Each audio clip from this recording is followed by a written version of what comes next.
Bonjour à tous et bienvenue dans ce nouveau journal du FCAT, un journal une fois de plus avec des résultats qui commencent à arriver tout doucement puisque toutes les équipes, mis à part peut-être les plus jeunes, ne jouent encore pas. Salut Fred. Salut Morgane. Ça va? Ça va, bien. Après un beau match, une belle victoire, c'était sympa, 3 points de prix.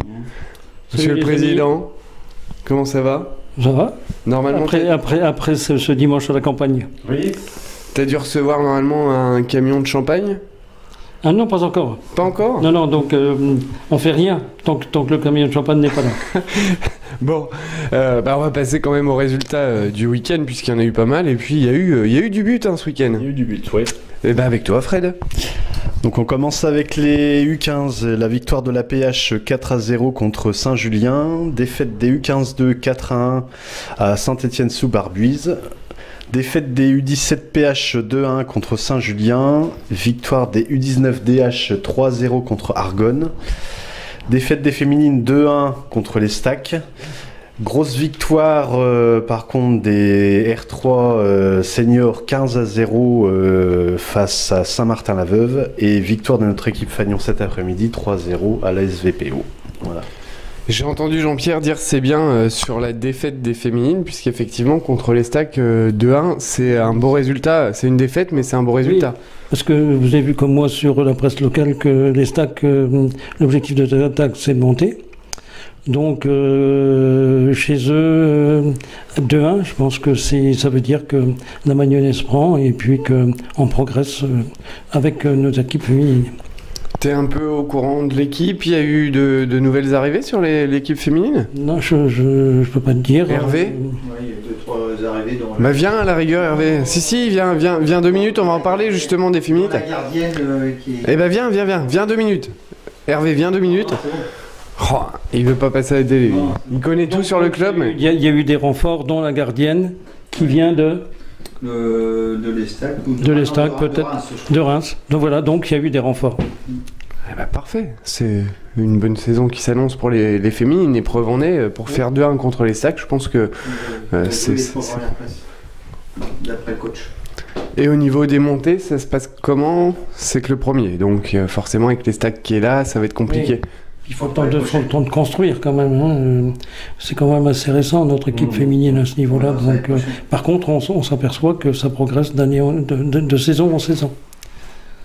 C'est une bonne chose. Au niveau des classements, il y a Hervé le prompteur, je sais pas si t'as un peu les classements, toi avec Internet, je veux savoir un petit peu ce qui se passe justement dans ces championnats-là, parce que on a quand même des défaites sur certaines équipes, et puis au niveau du coup de la R1, pour nos seniors, il y a Saint-Mémin qui a fait match nul. Donc de toute façon, on est premier avec Saint-Mémin. Je pense qu'on a un goal average supérieur. Voilà, mais c'est une saison qui commence, donc l'important c'est de commencer à prendre la tête dès maintenant, quoi. Je pense qu'au goal average, on doit être premier avec la R3. Non, même pas, non? Avec la R3, oui. Ouais, la R3, ouais. Donc voilà. La R1, je crois que c'est encore Saint-Mémin pour un but.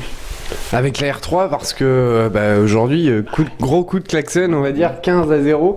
C'est un match de rugby, non? C'est rare dans le foot, mais surtout en plus au niveau senior. Précision, j'avais eu un coup de téléphone de Saint-Martin-la-Veuve en début de semaine, de mardi à 21h. J'étais en train de regarder le match du PSG en Champions League. Donc le dirigeant demandait de reporter d'une semaine parce qu'ils n'avaient pas suffisamment de licenciés. Donc, mais c'était de toute façon trop tard. Il faut s'y prendre, je crois, 8 jours à l'avance. Et a priori, d'après ce que je crois, ils sont venus à 10. Je crois. Et il y a un expulsé avant la mi-temps. Oui, donc match compliqué pour eux, mais 15 buts, c'est toujours bien pour on va dire, les calculs à la fin du championnat, quoi. Pour le goal average, faut espérer qu'ils ne fassent pas forfait général, parce que dans ces cas-là, ça compte pas. A priori, ils voulaient décaler le match parce que là, ils n'avaient pas suffisamment de licenciés, donc bon, c'est leur problème. Après tout. C'est pour ça qu'ils sont venus, pour faire un deuxième forfait, je pense. C'est possible. Bon, pour cette première partie, on a fait le tour. On parlera de la Coupe de France qui approche, puisque ce sera le week-end prochain et demain le tirage, mais on en parlera juste après la pause, Jean-Pierre. Non, on peut revenir un peu sur le match de cet après-midi. Ah, bien sûr. Ben oui, de revenir le match de cet après-midi, ce que en fait... D'abord, ce que je crois souligner, c'est que c'était un match tout à fait, je dirais, tout à fait régulier. Il y a pas eu, c'était un derby, puisque en fait, c'est notre plus petit déplacement. Donc on a vu une équipe qui était largement au-dessus, et je pense qu'à la finale, 3-0, c'est pas très cher payé, quoi. Ça aurait pu être davantage de buts. Je tiens à souligner aussi, pour ceux qui pensent qu'on n'a pas une défense centrale suffisamment qualitative pour ce niveau-là, que moi je dis que j'ai vu 3 excellents défenseurs centraux cet après-midi, dont la première charnière qui était donc des garçons qui ont 19 ans, qui ont donc une marge de progression importante. Et puis Thomas, on connaît ses qualités, on sait le parcours qu'il a fait en CFA2 avant d'avoir son problème de ligament croisé. Donc je pense qu'on a une défense centrale qui tient la route pour ce niveau-là. Et on a su, sur un petit terrain, hein, puisque c'est, je pense, notre jeu qui n'est pas forcément adapté sur des terrains comme ça, on a su, on va dire, tenir le coup. La SVPO a peut-être eu une occasion où on s'est un peu fait peur, et encore, il n'y a peut-être même pas eu un tir, hein, à ce moment-là. Bah, il y a eu quand même, il y a eu quand même une frappe sur le poteau, mais sur un coup franc. Mais au niveau, dans le jeu, sur les occasions, dans le jeu, il y a peut-être eu une occasion franche, voilà, c'est tout. Mais c'est vrai qu'on a maîtrisé le match du début jusqu'à la fin, quoi. On sentait de toute façon qu'on était largement supérieur à eux. Dès qu'on accélérait un peu, ben ça y est, c'était fini, quoi. Il n'y avait plus personne. C'est vrai qu'on a souffert un peu de la qualité du terrain, qui était bon. C'était de la taille, hein, pour la construction, c'était difficile. Après, c'était pas large, donc forcément pour écarter, on aurait pu écarter un peu. C'est vrai que là, bah, c'était voilà. C'est bon. Voilà. Donc c'est une étape. Et c'est 3 points de prix qui font qu'on remonte du coup en haut de tableau. 3 points, 3-0, c'est bon. À chaque match, on le demande. Voilà, on a Saint-Mémin du coup qui a fait un nul. Il y a eu un autre match nul aussi, hein, Hervé. Tu me l'as dit tout à l'heure, mais... La Chapelle-Nogent, 0-0. Chapelle-Nogent, hein, 0-0, donc match nul aussi. Donc bah, c'est dommage pour ces équipes-là, mais forcément quand ils font match nul et que nous on gagne, bah, c'est toujours des points de perdu pour eux et de gagner pour nous. Absolument. Donc, peut-être 0 contre Saint-Étienne. Cormontreuil qui a battu. Grosse victoire de Cormontreuil. Bon, Cormontreuil, on les a battus, hein, nous, donc nous inquiète pas, on sait qu'on est au-dessus. Oui, mais Sainte-Anne, c'est quand même, ils viennent pas là pour faire de la figuration, je pense, généralement en DH. Non, donc, non, enfin, c'est un club qui est habitué à la DH et puis qui habituellement joue les premiers rôles. Donc ça veut dire que c'est déjà pratiquement un concurrent éventuel qui perd 2 fois, quoi. Voilà. C'est toujours bon pour nous. 0 défaite, hein, d'ailleurs. Oui. Hein, Oui. et c'est l'objectif jusqu'à la fin de saison. On perd pas un match cette année. Non, mais ça, c'est une autre histoire, parce que peut-être qu'à un moment, on aura un match compliqué, peut-être, mais comme je disais, même si on a un match compliqué, l'important, c'est d'essayer de ne pas le perdre. Quand on voit qu'on ne peut pas gagner, on essaie de ne pas perdre, voilà. Et là-dessus, Jean-Louis Montero est sur la même optique. Écoute, je sais pas discuté de ces choses-là avec lui, mais c'est ce que je pense. Je sais qu'il aime pas perdre, hein, de toute manière. Oui, mais donc de toute façon, je pense que quand on peut pas gagner, on a les moyens de ne pas perdre. S'il écoute le journal, je pense que depuis le temps qu'il répète, hein, si on n'a pas les moyens de gagner, il faut pas perdre. Voilà, je pense que le message est enregistré. Je sais pas s'il regarde le journal. D'ailleurs, il vient même pas. Donc, Jean-Louis, le week-end prochain, si t'es pas au journal, je donne ton numéro de téléphone dans le journal. Comme ça, au moins, tu pourras parler avec les gens. Et ça évitera de passer par le journal. Donc voilà, si dimanche, le week-end prochain, il n'est pas dans le journal, je donne le numéro. Ok, on fait ça? Ah bah de toute façon, tu t'engages, il n'y a pas de souci. Allez, on fait une petite pause pour justement après parler de la Coupe de France le week-end prochain avec le tirage qui arrive dès lundi. On va croiser les doigts pour avoir un bon tirage, mais on en parle juste après.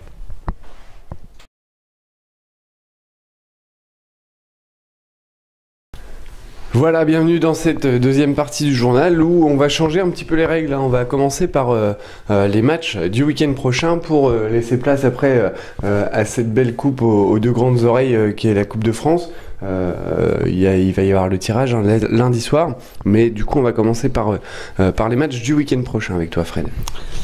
Donc on commence avec les U15, la PH se déplace à Cézanne samedi 23 à 15h30 et la 3 se déplace à Bar-sur-Aube samedi 23 à 15h.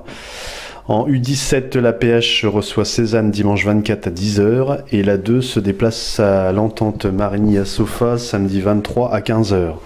Les U19 DH se déplacent à Fagnières dimanche 24 à 13h15. Les féminines DH reçoivent Médiater Charleville dimanche 24 à 15h. Et pour finir, donc, notre équipe Fagnon évoluera pour le 4e tour de la Coupe de France.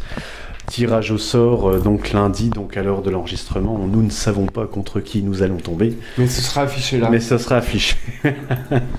Mais ça sera affiché lors de la retransmission. Sur YouTube, voilà. Avec un beau montage, normalement tu devrais réussir à le mettre entre mes doigts. Tirage au sort de la Coupe de France, donc lundi soir. Jean-Pierre, tu seras présent, c'est à Reims. Quelle équipe ? Quelle équipe, quoi? Quelle équipe Quelle équipe? Il n'y aura pas Stéphane de Saint-Mémin à côté de toi? Non, c'est dommage parce que ça va me manquer. Donc on fait un petit salut à Stéphane en passant. Qui a fait une belle remontada. Une remontada aujourd'hui puisqu'ils étaient menés 3-0 à la mi-temps. C'est ce que disait Hervé le prompteur. À la fin du match. Donc écoute, c'est bien, on est content pour eux qu'ils aient donc réussi à renverser la vapeur comme ça. Donc en ce qui concerne la Coupe de France, donc le tirage est demain. On sait que de toute façon les tirages c'est vraiment la loterie. Et donc si on veut aller assez loin, donc il faudrait que les tirages soient favorables. Enfin, de toute façon, on verra bien. Je voulais revenir sur les U19. Je trouve que c'est bien qu'ils aient gagné aujourd'hui. Ça leur met le pied à l'étrier. Ensuite, je voulais parler 2 minutes du club. On a eu 2 réunions cette semaine. Une réunion pour l'école de foot et ensuite une réunion pour le football à 11. Donc demain soir c'est à 19h à Reims et puis mercredi c'est à nouveau la réunion du comité directeur à 18h30 ici qui se terminera encore à 21h probablement. Donc on est sur la brèche en permanence et c'est un club qui demande beaucoup d'énergie et beaucoup d'organisation. Parce que c'est une grosse machine et on s'aperçoit qu'on n'est plus suffisamment nombreux et qu'il faudrait de nouvelles forces vives. Donc je fais un appel aux forces vives qui voudraient venir avec nous, comité directeur, pour prendre des responsabilités dans le club. Voilà. Le message est passé. On n'était pas au courant. Hein. On lui demande avant le journal est-ce que tu as des choses à dire? Ah non. Et il puis vient avec ses réponses, comme d'habitude. Au final, il sort le fusil en plein journal et boum. Hein? Mais bon, sinon la Coupe de France, ça va bien se passer. Bien au fur et à mesure. Écoute, moi je suis pas habitué, je suis pas journaliste comme vous. Ah, on l'est pas non plus à la base. Non mais vous avez le talent, moi je l'ai pas.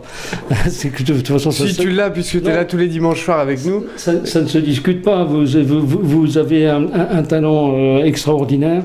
Moi je suis simplement le président élu jusqu'à la prochaine assemblée. À la majorité. Jusqu'à la prochaine assemblée. La prochaine assemblée, c'est bientôt. Bah écoute, si il y a ça aussi à préparer, c'est l'assemblée générale. Tu veux qu'on vote maintenant? Non mais je connais. Je vais pas revenir. Mais je sais qu'il y a des fidèles. Et puis il y a des gens qui suivez mon regard. Ah, mais de toute façon je vais la prendre. Voilà, et puis donc de toute façon la présidence est libre. Ah mais de toute façon je vais te la piquer la place, monsieur. Ouais, ben c'est bien. Tu prendras le journal et moi je prends la présidence. Moi j'ai pas ton talent pour prendre le journal, donc voilà.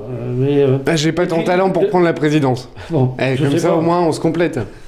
Et puis de toute façon le transfert n'est pas fait parce que le champagne n'est pas arrivé. Ah ça y est, il reprend sur le transfert. Je suis pas éperné, je suis au FCAT, j'y suis bien. Et en plus, Hervé n'a toujours pas touché les 2 euros du transfert qui devait toucher au cas où si je pars. Donc tu vois, c'est loin d'être fait. Parce que c'est 2 euros, de toute façon, il voulait un pourcentage. Il remonte les enchères, on va remonter les enchères. Hein. il aura un carton. Bon Fred, la Coupe de France, on a vécu quand même des belles étapes les saisons passées en Coupe de France. Toi, de quelle manière t'envisages ça? Déjà, match à domicile, ce serait bien. Un match à domicile pour notre public et puis pour ceux qui nous suivent, quoi, ça serait bien. Et puis c'est vrai que d'avoir un tirage favorable pour essayer de gravir un peu le maximum d'échelons qu'on peut, quoi. C'est vrai que. Mais qui dit tirage favorable, du coup, dit certainement match à l'extérieur. Si c'est une équipe. Enfin voilà, c'est 2 divisions. Hein. On espère quand même faire mieux que la saison dernière et puis pourquoi pas espérer un 7e tour, voilà. Et faire la fête, c'est surtout ça. La fête du football quand on est en Coupe de France, c'est la magie du foot, quoi. C'est la magie du football, hein. On se souvient des 7 tours. Et puis encore une fois, ta réception à la 3F et tout ça, donc tu rêves d'y retourner. Donc si le tirage, parce que le tirage avait été quand même assez favorable cette année-là. Si je me souviens bien, on n'a pas rencontré de grosses équipes avant Fleury-Mérogis qui jouait en CFA. C'était Fleury, justement, le tirage. Oui, absolument. Absolument. Oui, t'es tombé sur Fleury-Mérogis avec un match sous la pluie abondante pendant... Un but à la 100e minute et on avait 11 joueurs. On avait fait une belle coupe. Coupe, on aurait pu aller plus loin si vraiment... Oui, si on avait eu, comme on a cette saison, un effectif suffisant. Et on n'avait pas un effectif suffisant. Cette année, on l'a. On va essayer d'aller loin et d'essayer d'emmener même tous les jeunes du club justement au stade pour supporter. Moi, j'ai encore cette image de Sedan quand on a reçu Sedan où tous les gamins étaient au stade. C'était vraiment une fête. On a été mené 1-0. Derrière, on égalise. On a eu le stade en feu où vraiment il y a eu une ambiance de dingue. Enfin, c'est ça aussi la magie de la Coupe de France. C'est la magie de la Coupe de France. Voilà. On parle toujours de petits poussets dans cette coupe. Effectivement. Les petits réussissent à battre les gros et c'est vraiment ce qui fait vivre et ce qui fait vibrer tous les minots du club. Mais on a vu des équipes de CFA aller jusqu'en finale. Hein. Ah bien sûr. Donc voilà, donc c'est la magie de la Coupe de France, c'est que tout le monde peut rencontrer n'importe qui. À un moment, on espère toujours tirer un gros parce que ça fait de la recette et c'est toujours intéressant, mais le plus tard possible. Voilà, en 32e de finale. En 32e, c'est l'objectif pour toi. Tous les week-ends, on l'entend, les 32e. Il faut toujours se donner un objectif, mais si paraît ambitieux, c'est pas un problème. Si on arrive en 32e, t'emmènes les joueurs une petite semaine sur une île ? Écoute, c'est parce que c'est toi qui veux les accompagner, peut-être. Voilà, pour reconstruire. Peut-être qu'on aura un voyage gratuit. Ou chez les Cunus. Il a ses adresses chez les Cunus. Bon, à la rigueur, je prendrai une semaine. Et de toute façon, c'est fini la saison. Bon voilà, on a fait du coup les matchs du week-end prochain. On remet du coup le tirage au sort de la Coupe de France. Voilà, dimanche prochain, vous avez le match qui s'affiche ici. Fred, tu vas t'amuser. Merci à vous d'avoir été là. On a encore passé une belle après-midi sur les terrains. À la campagne. Des belles victoires à la campagne. Et encore une belle soirée avec vous tous. Fred, Jean-Pierre, Hervé le prompteur. On a Pierrot derrière la caméra. Et puis on a maintenant Fredo qui nous suit tous les dimanches soirs, qui est là et qui va bientôt intégrer, à mon avis, l'équipe du journal, puisque on a toujours besoin de monde dans un club comme... Et si quelquefois tu te blesses.